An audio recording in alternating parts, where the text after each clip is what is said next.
ಯಾವ ಕೇಸನ್ನು ಭೇದಿಸಲಿಕ್ಕೆ ಸಾಧ್ಯ ಇಲ್ಲ ಅನ್ನುವಂಥ ಸಂದರ್ಭದಲ್ಲಿ ಅದರ ಮಾರ್ಗಗಳನ್ನು ಹುಡುಕಿಕೊಡುವಂಥ ಶಕ್ತಿ ಪ್ರಾಣಿಗಳಿದೆ. ಅದಕ್ಕೋಸ್ಕರ ನಾವು ಬಹಳ ಹೆಮ್ಮೆಯಿಂದ ಅದನ್ನ ಡಾಗ್ ಸ್ಕ್ವಾಡ್ ಅಂತೀವಿ. ಅದರಲ್ಲಿರುವಂಥ ಒಂದು ಅದ್ಭುತವಾದಂಥ ಒಂದು ಜೀವಿ, ಅದು ಯಾವ ಇನ್ವೆಸ್ಟಿಗೇಷನ್ ಅಧಿಕಾರಿಗೂ ಕೂಡ ಕಡಿಮೆ ಇಲ್ಲ. ಬನ್ನಿ ಯಾರದು ನೋಡೋಣ. ಅದು 2023 ಜೂನ್ 29 ಬೆಳಗಿನ ಜಾವ ಬೆಂಗಳೂರಿನ ತಲಘಟ್ಟಪುರ ಪೊಲೀಸ್ ಠಾಣಾ ವ್ಯಾಪ್ತಿಯ ನಿರ್ಜನ ಪ್ರದೇಶದಲ್ಲಿ ಬರ್ಬರ ಹತ್ಯೆ ನಡೆದಿತ್ತು. ಕೊಲೆಯಾಗಿದ್ಯಾರು, ಮಾಡಿದ್ಯಾರು ಎನ್ನುವ ಸುಳಿವೂ ಇರಲಿಲ್ಲ. ಖಾಕಿ ಪಡೆ ಸುಳಿವಿಗಾಗಿ ಕಾಯುತ್ತಿತ್ತು. ಆಗ ಕ್ರೈಮ್ ಸೀನ್ಗೆ ಎಂಟ್ರಿ ಕೊಟ್ಟವರೇ ಮಾತು ಬಾರದ ತನಿಖಾಧಿಕಾರಿ ದ್ರೋಣ.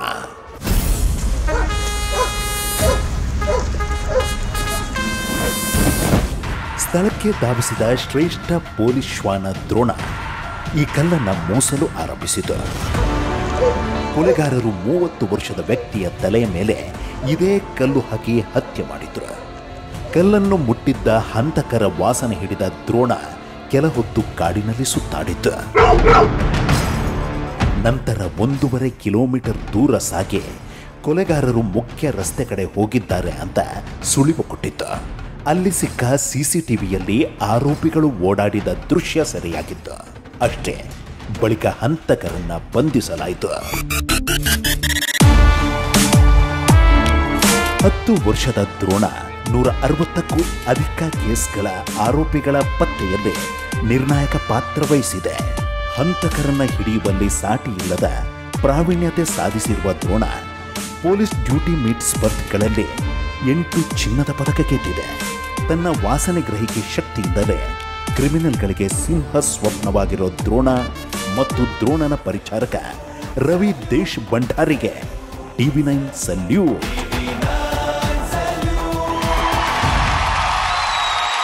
ಈ ಸಾಧಕರನ್ನ ಸನ್ಮಾನಿಸೋದಕ್ಕೆ ವಿನಯ್ ರಾಜ್ಕುಮಾರ್ ಅವರು ವೇದಿಕೆ ಮೇಲೆ ಬರಬೇಕು, ದೊಡ್ಡಮನೆಗುಡಿ. ಹಾಗೆ TV9 sales senior vice president Nobel Jayakar ಅವರು ವೇದಿಕೆ ಮೇಲೆ ಬರಬೇಕು. ಹಾಗೆ ಈ TV9 ಸಲ್ಯೂಟ್ ಗೌರವ ಸ್ವೀಕರಿಸೋದಕ್ಕೆ ವೇದಿಕೆ ಮೇಲೆ ಬರಮಾಡ್ಕೊಳ್ತಾ ಇದ್ದೀನಿ. ದ್ರೋಣ ಪರಿಚಾರಕ ರವಿ ದೇಶ್ ಭಂಡಾರಿ ಅವರು ದ್ರೋಣನೊಂದಿಗೆ ವೇದಿಕೆ ಮೇಲೆ ಬರಬೇಕು ಅಂತ.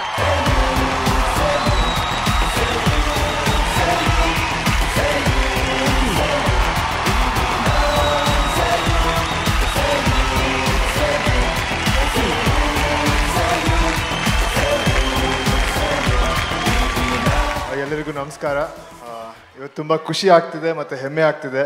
ಮತ್ತು ನಮ್ಮ ಪೊಲೀಸ್ ಡಿಪಾರ್ಟ್ಮೆಂಟ್ ಬಗ್ಗೆ ಹೇಳಬೇಕಂದ್ರೆ ನಮ್ಮೆಲ್ಲರ ಮನಃಶಾಂತಿಗೆ ಮುಖ್ಯ ಕಾರಣ ಬಂದ್ಬಿಟ್ಟು ನಮ್ಮ ಪೊಲೀಸ್ ಡಿಪಾರ್ಟ್ಮೆಂಟು. ಆಮೇಲೆ ನಮ್ಮ ಫ್ಯಾಮಿಲಿ ವಿಚಾರಕ್ಕೆ ಬಂದರೆ ನಮ್ಮ ಫ್ಯಾಮಿಲಿಯಲ್ಲಿ ಯಾವ್ದಾರೋ ಒಳ್ಳೆ ವಿಷಯ ಆಗಲಿ ಇಲ್ಲ ಯಾವ್ದಾರೋ ದುಃಖದ ವಿಷಯ ಆಗಲಿ ಯಾವಾಗಲೂ ಇಡೀ ಪೊಲೀಸ್ ಡಿಪಾರ್ಟ್ಮೆಂಟ್ ಒಂದು ದೊಡ್ಡ ಸಪೋರ್ಟ್ ಥರ ನಮ್ಮ ಜೊತೆ ಯಾವಾಗಲೂ ಇದ್ದಾರೆ. ನಿಮ್ಮ ಪ್ರೀತಿ ಯಾವಾಗಲೂ ನಮ್ಮ ಮೇಲೆ ಹೀಗೆ ಇರಲಿ. ಸೊ ಇಡೀ ಪೊಲೀಸ್ ಡಿಪಾರ್ಟ್ಮೆಂಟ್ಗೆ ನನ್ನ salute. Thank you sir. KSRP ತುಕಡಿಗಳ ಬಗ್ಗೆ ನಾವು ಮಾತಾಡಬೇಕು. ಯಾಕಂದರೆ ಏನಾದರೂ ತೊಂದರೆಗಳಾಯಿತು ಅಂತಂದ್ರೆ ಅಲ್ಲಿ ಬಿಟ್ಟು ಬಿಡ್ತಾರೆ. ಅವ್ರ ಮನೆಗೆ ಬಂದಾಗಲೇ ಗ್ಯಾರಂಟಿ ಅಂತ ಒಂದು ಸ್ಥಿತಿ. ಎಂಥ ಅದ್ಭುತವಾದಂಥ ಕಾರ್ಯನಿರ್ವಹಿಸ್ತಾ ಇದೆ ಈ ಟೀಮ್. ಬನ್ನಿ ನೋಡೋಣ. ಪರಿಸ್ಥಿತಿ ಎಷ್ಟೇ ಹದಗೆಟ್ಟಿರಲಿ, ಸಂದರ್ಭ ಅದೆಷ್ಟೇ ಪ್ರತಿಕೂಲವಾಗಿರಲಿ, ಕಾನೂನು ಸುವ್ಯವಸ್ಥೆಗೆ ಧಕ್ಕೆಯಾಗಿರಲಿ, ಪ್ರವಾಹವೇ ಉಕ್ಕಿರಲಿ, ಚುನಾವಣೆಯ ಕಾವೇ ಏರಿರಲಿ, ಎಲ್ಲ ಆಪತ್ತುಗಳಿಂದ ಕರ್ನಾಟಕವನ್ನ ಕಾಪಾಡಲು ಅದೊಂದು ಪಡೆ ಸದಾ ಸಿದ್ಧವಾಗಿರುತ್ತೆ. ಪ್ರಾಣ ಪಣಕ್ಕಿಟ್ಟು ಹೋರಾಡಲು 24x7 ತಯಾರಿರುತ್ತೆ. ಆ ಪಡೆಯ ಹೆಸರೇ ಕರ್ನಾಟಕ ರಾಜ್ಯ ಮೀಸಲು ಪಡೆ, ಅರ್ಥಾತ್ KSRP. 2023 ಕರ್ನಾಟಕ ವಿಧಾನಸಭಾ ಚುನಾವಣೆಯಲ್ಲಿ ಯಾವುದೇ ಅಹಿತಕರ ಘಟನೆ ಸಂಭವಿಸಿಲ್ಲ. ಈ ಶಾಂತಿಯುತ ಚುನಾವಣೆಯ ಹಿಂದಿರೋದು KSRP. ಚುನಾವಣೆ ವೇಳೆ KSRP ಸಿಬ್ಬಂದಿ ಸೂಕ್ಷ್ಮ ಮತ್ತು ಅತಿ ಸೂಕ್ಷ್ಮ ಪ್ರದೇಶಗಳಲ್ಲಿ ತೀವ್ರ ಕಟ್ಟೆಚ್ಚರ ವಹಿಸಿದ್ರು. ಶಸ್ತ್ರಸಜ್ಜಿತರಾಗಿ ಎಲ್ಲೆಡೆ ಹದ್ದಿನ ಕಣ್ಣಿಟ್ಟಿದ್ರು. ಸುಮಾರು ಅಹಿತಕರ ಘಟನೆ ಅವರು ಅವಾಯ್ಡ್ ಮಾಡಿದ್ದಾರೆ ಅವರು. ಮತ್ತು ಕೆಲವು ನಕ್ಸಲ್ ಪ್ರದೇಶದಲ್ಲಿ ಅವರು ಕೂಡ ಒಳ್ಳೆ ಕೆಲಸ ಮಾಡಿ ಯಾವುದೂ ಜೀವಕ್ಕೆ ಹಾನಿ ಆಗದಂತೆ ನೋಡಿಕೊಂಡು ಭಾಳ ಒಂದು ಪೀಸ್ಫುಲ್ ವಾತಾವರಣದಲ್ಲಿ ಎಲೆಕ್ಷನ್ಸ್ ಅವರು ಕಂಡಕ್ಟ್ ಮಾಡಿದರು. ಕರ್ನಾಟಕ ಅಷ್ಟೇ ಅಲ್ಲ, ಮಧ್ಯಪ್ರದೇಶ, ರಾಜಸ್ಥಾನ ಮತ್ತು ಮೇಘಾಲಯದ ವಿಧಾನಸಭಾ ಚುನಾವಣೆಗಳಲ್ಲೂ KSRP ಸೇವೆ ಸಲ್ಲಿಸಿದೆ. KSRP ಸಿಬ್ಬಂದಿ ಮನೆ ಮತ್ತು ಕುಟುಂಬ ಸದಸ್ಯರನ್ನ ತೊರೆದು ತಿಂಗಳುಗಟ್ಟಲೆ ಹೊರ ರಾಜ್ಯಗಳಲ್ಲಿ ಕರ್ತವ್ಯ ನಿರ್ವಹಿಸಿದ್ದಾರೆ. ಕೆಎಸ್ಆರ್ಪಿಯಲ್ಲಿ ಒಟ್ಟು 13,500 ಅಧಿಕಾರಿಗಳು ಮತ್ತು ಸಿಬ್ಬಂದಿ ಇದ್ದಾರೆ. ನಾಡಿಗೆ ಅಪಾಯ ಎದುರಾದಾಗ ಜೀವದ ಹಂಗು ತೊರೆದು ಅಖಾಡಕ್ಕೆ ಇಳಿಯುವ ಕೆಎಸ್ಆರ್ಪಿ ಪಡೆಗೆ TV9 ಸೆಲ್ಯೂಟ್.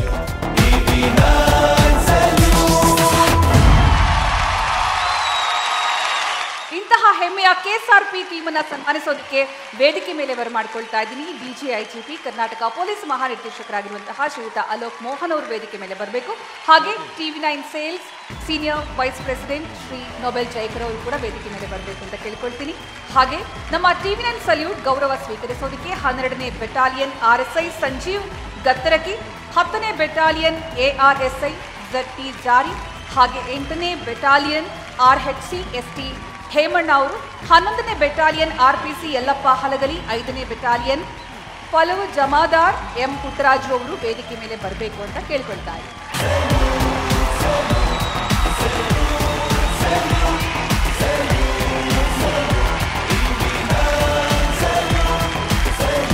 ನೀವು ಆಲ್ರೆಡಿ ತೋರಿಸಿದ್ದೀರಾ ಎಲ್ಲ ವಿಡಿಯೋನಲ್ಲಿ. KSRP is the backbone for the police department and ನಮಗೆ ತುಂಬ ಹೆಮ್ಮೆ ಇದೆ. They are doing the great work. All the best. Thank you very much.